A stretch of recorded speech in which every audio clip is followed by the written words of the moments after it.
Maybe you have this great tool installed on your smartphone. It's called Google Lens.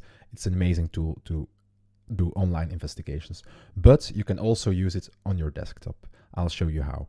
You open Chrome and you go to Chrome / flags, and here you search for Lens.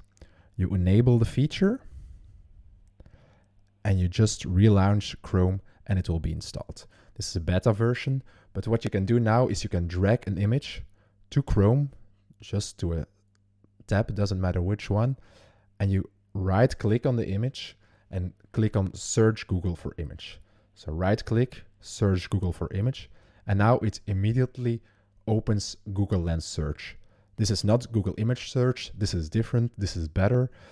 We immediately find this is from Berlin. We can crop the image to find other pictures of the same area, and this will help your online investigations in a huge way. I hope you like this video. Please share it along.